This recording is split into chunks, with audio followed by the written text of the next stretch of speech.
Welcome to Stop Overthinking, the podcast for overthinkers, people pleasers, and perfectionists who want to feel calm and confident enough to handle whatever life sends your way. I'm your host, Kristen Odegaard, a women's life and mindset coach, lifelong educator, and recovering perfectionist. Hello, my friends. Thank you for tuning in today. I am excited to bring this topic to you of an attention audit.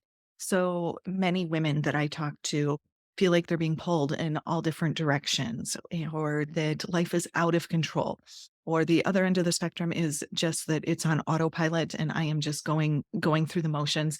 But either way, that your attention, your time, your energy is not intentional. It's not conscious, intentional choices that you are making.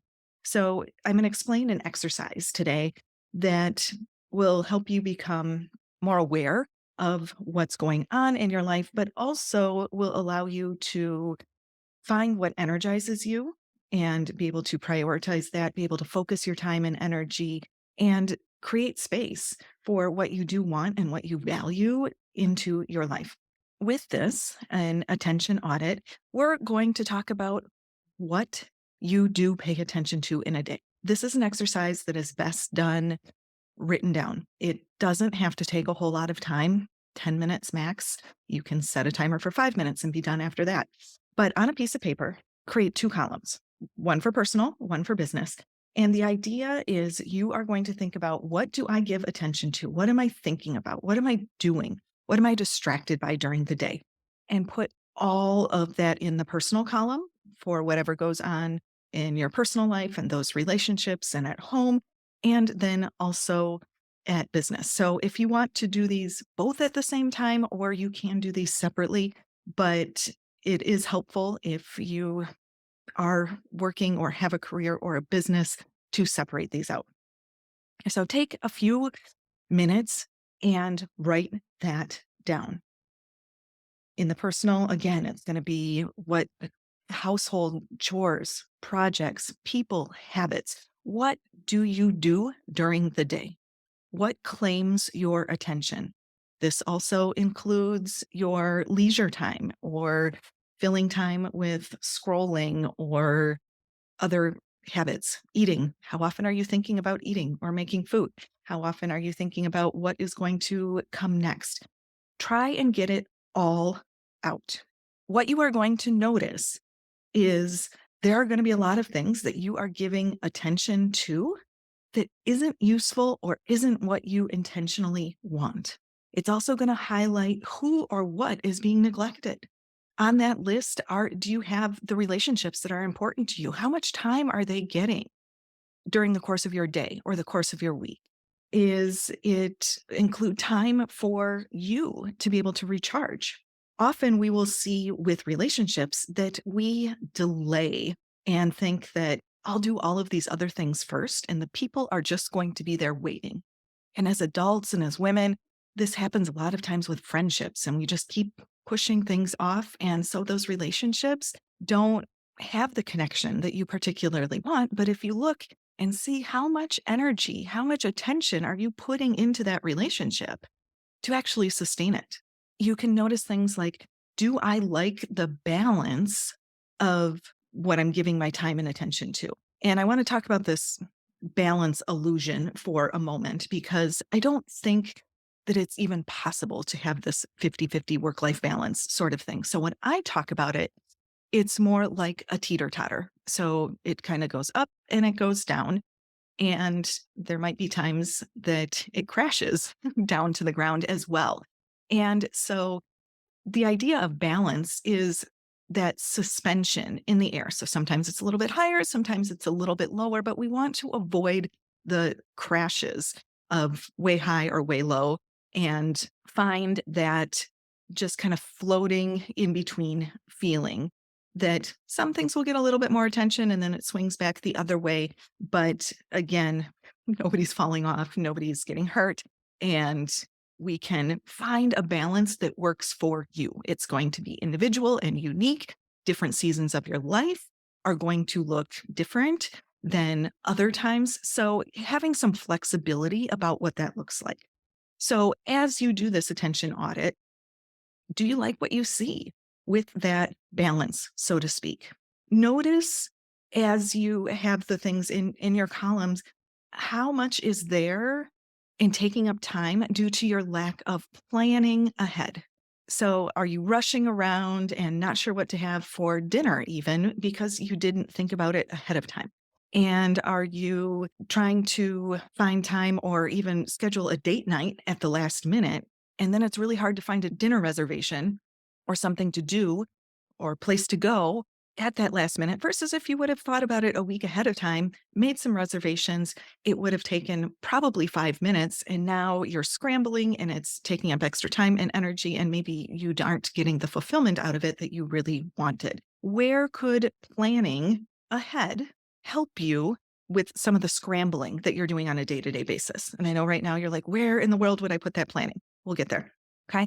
Also, notice, are you getting results for what you want? So, if this is how you are spending all of your time and your energy, are you where you want to be in life with those things? And if not, this is a great awareness tool to be able to see, where do I need to put more focus and what do I need to let go of? Because let's be real, there's no way you can do absolutely everything all of the time.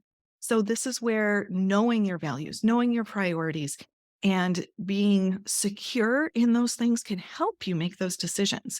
And I talk about this all the time, especially with people pleasers, because you have to be really aware of what's important to you in order to be able to say no without the guilt and the shame and the doubt and the second guessing yourself that comes to that. In order to be able to say yes to the things that you want in life, that becomes more clear, more focused, and easier to do when you're locked in with, this is what's really important to me. And that particular activity or project or going to that place isn't going to fit right now. When you are doing this attention audit, you also want to include things like screen time and think about, how many times do you just pick up your phone for 10 minutes and scroll? Are there times where you're mindlessly eating or mindlessly watching TV that you aren't intentional with your time? And that's not to say that every single minute needs to be planned. Please don't hear that. All we're doing right now is an audit of what is. There's no judgment, there's no shame. We've just got to see what's there before we're able to make a change. Okay, so after you have all of that written out, we're just considering. And you can come back and listen to this podcast with these questions and be able to take a look at it. There's going to be places where you are trading off your time. And that's where kind of that screen time and the filler time comes in. If you are scrolling for 10 minutes, sometimes your brain needs a break. That's perfectly fine. But notice and be intentional with it instead of that 10 minutes turning into 20. Or is there something else that isn't getting done that you could get done within that 5 or 10 minutes, such as sending a text to a person that's important to you? So if you're noticing that relationships are suffering in your attention audit, where could you take the downtime, and put something more intentional in there? Make a phone call, send a text, make a business connection. Maybe it's making an appointment. Maybe it's tuning into a different podcast and learning so that you are doing something that's important to you rather than that's wasted. Because you may notice that you are giving more time and attention to people that you don't know online on the screen versus people that you do know. And so that particular phrase, when I heard it as an attention audit was being explained to me, that really resonated with me. Oof. How much time and attention am I giving to people that I don't know on Instagram, on Facebook, on whatever, versus the people that I do know? And for those of us who are overthinkers, how much time are you spending worried about what other people might think of you? Worrying whether you said or did the right thing, second guessing yourself, procrastinating. So in some ways we're researching, we're analyzing, we're doing all sorts of things to avoid making a decision or taking action. And again, this isn't about right or wrong or judgment of you. So don't beat yourself up when you look at this. It's all just to notice. Do you have unfinished projects? You've all probably had a project that was due, or back when you had homework, that was due, and maybe you didn't get it done to the last minute, but it's constantly there in the back of your mind. I have to get this done. I have to start this. I need to do that. And that takes up subconscious time and energy.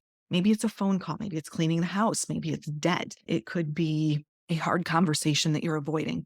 So those kinds of things that take up your attention aren't helpful and aren't probably getting you to where you want to be. So when you start noticing how I'm using this time, you are able to adjust to make some of those changes. Ultimately, we want to get to a place where you are paying attention and that there is a happy balance for you of what you want and what you value and what you need in your life versus the filler things that are draining you. What's also important to consider is going back to this planning piece. And I know lots of people can be resistant to planning. And then we have others who are, everything in their life is organized in 10-minute increments. So for those of you who aren't as much of a planner, you do need to consider how much attention are you putting into what you need in the future. So in order for things to change into the future, or to be more present in the moment, you have to do some planning ahead of time so that you're not worrying about the phone calls and cleaning the house and the hard conversation and the project that's due.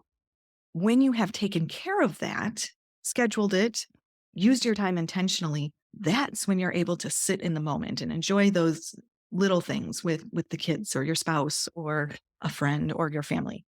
You're not reacting. You're being more intentional. So I would love to know what you think of this exercise. And certainly feel free to send me a message and let me know. Caution that this is a tool just to be made for awareness.